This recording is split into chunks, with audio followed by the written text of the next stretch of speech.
सर्वमंगले मांगले शिवे सर्वार्थ साधिके शरण्ये त्र्यंबके गौरी नारायणी नमोस्तुते। ओम दुम दुर्गाय नमः। हरे कृष्णा। आप सभी का मेरे YouTube चैनल मेरा घर वृंदावन में हार्दिक स्वागत है। आपका दिन शुभ और मंगलमय हो और कान्हा जी की कृपा आप पर यूं ही बरसती रहे। तो आइए जानते हैं कि गुप्त नवरात्रि कब से शुरू हो रहे हैं और कब है इनकी समाप्ति और पूजा की विधि क्या रहेगी और घट स्थापना का शुभ मुहूर्त क्या है। तो आइए जानते हैं। गुप्त नवरात्रि में माँ के सभी स्वरूपों की पूजा विशेष फलदायी होती है। हर साल 2 बार गुप्त नवरात्रि की तिथि पड़ती है। गुप्त नवरात्रि में तांत्रिक और साधक विशेष तौर पर पूजा पाठ करते हैं।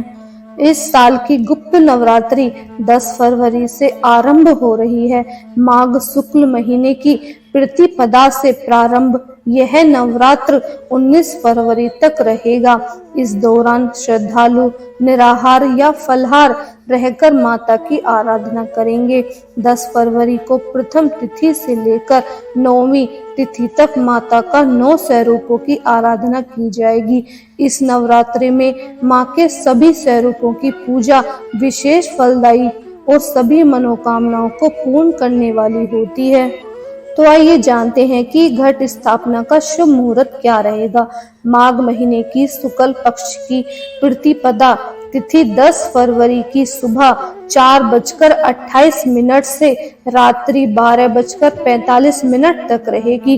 घट स्थापना के लिए शुभ मुहूर्त 10 फरवरी की सुबह 8:45 से सुबह शुरू हो रहा है और 10:10 तक रहेगा।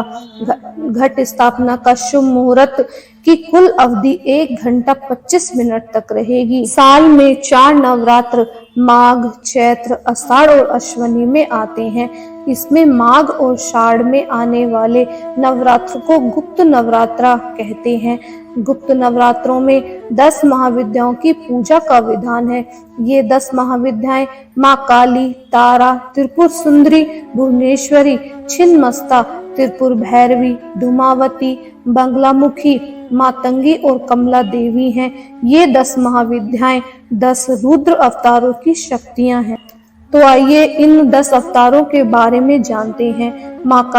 माँ काली रुद्र अवतार महाकालेश्वर की शक्ति है। इनकी साधना से विरोधियों पर विजय प्राप्त होती है। माँ तारा तारकेश्वर रुद्र की शक्ति। माँ तारा की सबसे पहले उपासना महर्षि वशिष्ठ ने की थी। इन्हें तांत्रिकों की देवी माना गया है। इनकी उपासना से आर्थिक उन्नति और मोक्ष की प्राप्ति होती है। माँ त्रिपुर सुंदरी षोडेश्वर रुद्र अवतार की शक्ति को ललिता या राजेश्वरी भी कहा जाता है। इनकी पूजा से धन, ऐश्वर्य, भोग और मोक्ष की प्राप्ति होती है। माँ भुवनेश्वरी, ये भुवनेश्वर रुद्र की शक्ति हैं। इनकी साधना से संतान सुख की प्राप्ति होती है। माँ छिन्नमस्तक रुद्र की शक्ति। माँ छिन्नमस्ता की साधना से सभी चिंताएं दूर होती हैं और समस्त मनोकामनाएं पूरी होती हैं। माँ त्रिपुर भैरवी रुद्र भैरव नाथ की शक्ति हैं। इनकी साधना से जीव बंधन से मुक्ति प्राप्त होती है। माँ धूमावती धूमेश्वर शक्ति की रुद्र शक्ति है। इनकी साधना से सभी संकट दूर होते हैं। इनकी पूजा विवाहित नहीं बल्कि विधवा स्त्रियां करती हैं। माँ बगलामुखी बगलेश्वर रुद्र की शक्ति। माँ बगलामुखी की साधना से मनुष्य को भय से मुक्ति और वाक सिद्धि प्राप्त होती है। माँ तंगेश्वर रुद्र की शक्ति है। इनकी उपासना से ग्रस्त जीवन में खुशहाली आती है। माँ कमलेश्वर रुद्र की शक्ति है। इनकी कृपा से मनुष्य को धन संपत्ति की प्राप्ति होती है। गुप्त नवरात्रि की महिमा को आम लोगों तक ऋषि श्रृंगी ने पहुंचाया था। एक दिन श्रृंगी अपने भक्तों के साथ आश्रम में बैठे धर्म चर्चा कर रहे थे। चर्चा समाप्त होने के पश्चात एक महिला उनके पास आई और दुखी होकर कहा कि उसका पति अनीतिपूर्ण कार्य करता है। बार बार समझाने पर भी उसमें कोई परिवर्तन नहीं आ रहा है। वह इस वजह से बहुत ही दुखी है और घर में कलेश होता रहता है और पूजा पाठ भी नहीं कर पाती। कृपया करके ऐसा कोई उपाय बताएं जिससे शीघ्र ही उसके सभी दुख दूर हो जाए। तब ऋषि श्रृंगी ने उस महिला को गुप्त नवरात्रि की महिमा बताते हुए 10 महाविद्याओं की उपासना करने को कहा और कहा कि यह उपासना शीघ्र फलदायी है, उससे इसे अवश्य लाभ होगा। तभी से ग्रस्त लोगों में भी गुप्त नवरात्रि का प्रचलन शुरू हुआ। इस गुप्त नवरात्रों की साधना से इसे गुप्त रखना चाहिए। ये व्रत हमें गुप्त रखने चाहिए। इसकी व्रत और पूजा पाठ गुप्त रखने से साधक की सभी मनोकामनाएं जल्दी पूर्ण होती हैं। तो आइए जानते हैं कि पूजा की विधि क्या है। सुबह उठकर स्नान करें और मंदिर को साफ करें। दुर्गा माता को गंगा जल से अभिषेक करें। मैया को अक्षत, लाल चंदन, चुनरी, सफेद और लाल पुष्प अर्पित करें।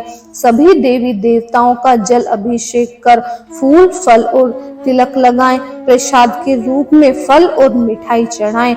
घर के मंदिर में धूप बत्ती और घी का दीपक जलाएं। दुर्गा सप्तशती और दुर्गा चालीसा का पाठ करें। फिर पान के पत्ते पर कपूर और लौंग रखकर माता की आरती करें और अंत में माता से क्षमा याचना। ये व्रत हमें गुप्त रखने चाहिए। इसकी व्रत और पूजा पाठ गुप्त रखने से साधक की सभी मनोकामनाएं जल्दी पूर्ण होती हैं।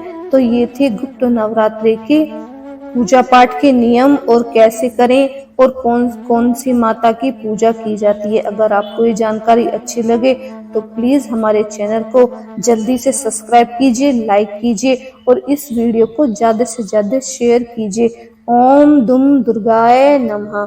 हरे कृष्णा।